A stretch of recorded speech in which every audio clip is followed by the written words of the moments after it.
യുടെ ചോദ്യങ്ങൾക്കു മുൻപിൽ ഉത്തരം മുട്ടി സ്റ്റാലിൻ. അങ്ങനെ പ്രിയ പ്രേക്ഷകരെ, പ്രിയ കൂട്ടുകാരെ, മഴതൂരും മുംബൈയിൽ നമുക്ക് കാണാനായിട്ട് സാധിക്കുന്നത് സ്റ്റാലിൻ്റെ അടുത്ത് കാര്യങ്ങൾ ബാലചന്ദ്രൻ പറഞ്ഞ് മനസ്സിലാക്കുന്ന ഒരു കാഴ്ചയാണ്. ഇതേ സമയമാണെങ്കിൽ സ്റ്റാലിനാണെങ്കിൽ ബാലചന്ദ്രനോട് ചോദിക്കുന്നുണ്ട്, അതായത് നിങ്ങൾ പറഞ്ഞു വരുന്നത് വൈജ അന്ന് ആ കുഞ്ഞിനെ പ്രസവിച്ചിരുന്നോ, അങ്ങനെയാണോ എന്ന് ചോദിക്കുന്നു. അത് കേട്ടതും നമ്മുടെ ബാലചന്ദ്രനാണെങ്കിൽ അതേ എന്ന് പറയുന്നു. നിങ്ങൾ പോലും അറിയാതെ അവൾ ആ കുഞ്ഞിന് ജന്മം നൽകുകയുണ്ടായിരുന്നു എന്നും അതിനുശേഷം ആ കുഞ്ഞിനെ അവർ ഒരു അനാഥാലയത്തിലേക്ക് തള്ളുകയായിരുന്നു എന്നും നമ്മുടെ ബാലചന്ദ്രൻ തുറന്നു പറയുമ്പോൾ സ്റ്റാലിൻ ചോദിക്കുന്നുണ്ട്, ഇതെല്ലാം നിങ്ങൾക്ക് എങ്ങനെ അറിയാം? ഈ കഥകളെങ്ങനെ നിങ്ങൾ കണ്ടെത്തി എന്ന് ചോദിക്കുന്നത് കാണാനായിട്ട് സാധിക്കും. ഇതേ സമയമാണെങ്കിൽ സ്റ്റാലിൻ ഈ കഥകൾ കണ്ടുപിടിക്കാനായിട്ട് വലിയ കഷ്ടപ്പാടോ മിടുക്കോ ഒന്നും ആവശ്യമില്ല എന്ന് പറയുന്ന കാഴ്ച കാണാനായിട്ട് സാധിക്കുന്നുണ്ട്. അതായത് ഞാൻ അതിനെക്കുറിച്ച് കൂടുതലായി അന്വേഷിച്ചു, അങ്ങനെയാണ് നിങ്ങളെ കണ്ടെത്തിയത് എന്ന് പറയുമ്പോൾ ഈ കാര്യം നിങ്ങൾ എങ്ങനെയാണ് അറിഞ്ഞതെന്ന് ആദ്യം പറയാനായിട്ട് നമ്മുടെ സ്റ്റാലിൻ പറയുകയാണ്. ഇതേ സമയമാണെങ്കിൽ നമ്മുടെ സ്റ്റാലിൻ്റെ അടുത്ത് ബാലചന്ദ്രൻ പറയുന്നുണ്ട്, അതിനും കാരണക്കാരായത് നിങ്ങൾ തന്നെയാണ്.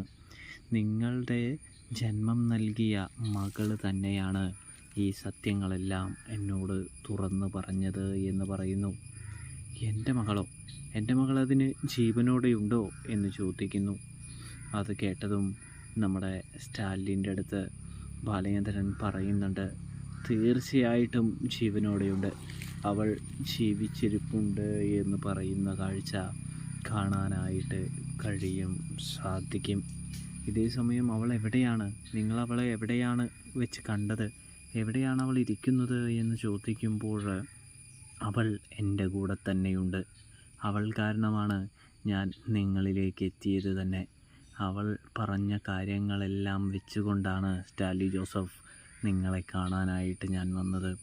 വൈജയുടെ കഥകളും നിങ്ങളുടെ കഥകളും ഞാൻ അവളിൽ നിന്നാണ് തിരിച്ചറിഞ്ഞത്, മനസ്സിലാക്കിയത് എന്ന് പറയുമ്പോൾ നമ്മുടെ സ്റ്റാലിൻ ആകെ ഞെട്ടിത്തരിക്കുന്നുണ്ട്.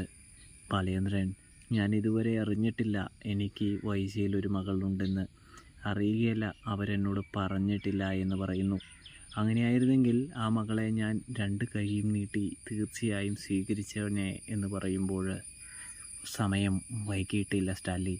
ഇപ്പോഴും നിങ്ങൾക്ക് ആ മകളെ സ്വീകരിക്കാം എന്ന് പറയുന്നു. നിങ്ങൾ സ്വീകരിക്കാൻ തയ്യാറാണോ എന്ന് ചോദിക്കുന്നു. അത് കേട്ടതും തയ്യാറാണെന്ന് സ്റ്റാലിൻ ബാലചന്ദ്രനോട് മറുപടി പറയുന്നു. ഇതേ സമയമാണെങ്കിൽ നിങ്ങൾ എൻ്റെ കൂടെ വരണമെന്ന് പറഞ്ഞുകൊണ്ട് തന്നെ നമ്മുടെ ബാലചന്ദ്രൻ സ്റ്റാലിനെയും കൊണ്ട് കടപ്പാട്ടൂർ വീട്ടിലേക്ക് യാത്ര തിരിക്കുന്നൊരു കാഴ്ച കാണാനായിട്ട് സാധിക്കുന്നുണ്ട്.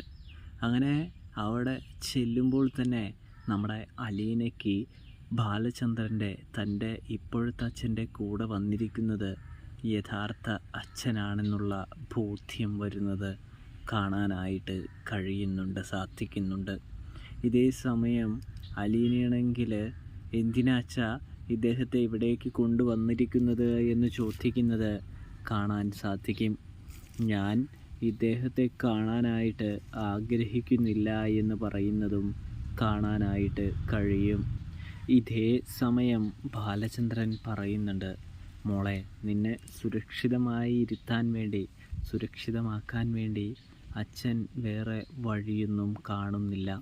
അതുകൊണ്ട് തന്നെ നീ തീർച്ചയായും നിൻ്റെ യഥാർത്ഥ അച്ഛൻ്റെ കൂടെ, ഈ സ്റ്റാലിൻ ജോസഫിൻ്റെ കൂടെ പോകേണ്ടത് അനിവാര്യമാണ് എന്ന് പറയുമ്പോൾ ഇത്രയും നാൾ ഈ അച്ഛനെന്ന് പറയുന്ന ആൾ എവിടെയായിരുന്നു? എന്നെ ഇതുവരെയും വേണ്ടായിരുന്നു അല്ലേ? എന്നെ വേറെ എവിടെയെങ്കിലും കൊണ്ടാക്കിയാൽ മതി അച്ഛാ, ഞാൻ അങ്ങനെ ജീവിച്ചു കൊള്ളാമെന്ന് പറയുന്നു. അത് കേട്ടതും മോളെ, ഇദ്ദേഹത്തെ മാത്രം കുറ്റം പറയാനായിട്ട് സാധിക്കില്ല എന്ന് പറയുന്നത് കാണാനായിട്ട് കഴിയുന്നുണ്ട്. അതായത് ഇങ്ങനെയൊരു മകൾ ജീവിച്ചിരിപ്പുണ്ട്, തനിക്ക് ഇങ്ങനൊരു മകളുണ്ടെന്ന് നിൻ്റെ അച്ഛൻ ഇതുവരെയും അറിഞ്ഞിട്ടില്ല എന്ന് പറയുമ്പോൾ നമ്മുടെ അലീനയ്ക്ക് വളരെയധികം സങ്കടമാകുന്നുണ്ട്. അലീന ഓടിച്ചെന്ന് അച്ഛനെ കെട്ടിപ്പിടിച്ച് പൊട്ടിക്കരയുന്നുണ്ട്. ഞാൻ പറഞ്ഞതിന്, ചെയ്തതിനും പെരുമാറിയതിനും എന്നോട് ക്ഷമിക്കണമെന്ന് പറയുന്നു. അതായത് അലീന ഒരുപാട് ചോദിക്കുന്നുണ്ട്, ഇപ്പോൾ എന്തിനാണ് വന്നത്, എന്ത് കാര്യത്തിനാണ് വന്നത്, ഇപ്പോൾ എന്ത് സ്നേഹമാണുള്ളത് എന്നൊക്കെ ചോദിച്ച് ഒരുപാട് ചൂടാകുന്നുണ്ട്, ദേഷ്യപ്പെടുന്നുണ്ട്. ഇതേ സമയം സ്റ്റാലിൻ ഒന്നും പറയാൻ പറ്റാതെ ഉത്തരം മുട്ടി നിൽക്കുന്നൊരു കാഴ്ച കാണാനായിട്ട് കഴിയുന്നുണ്ട്, സാധിക്കുന്നുണ്ട്.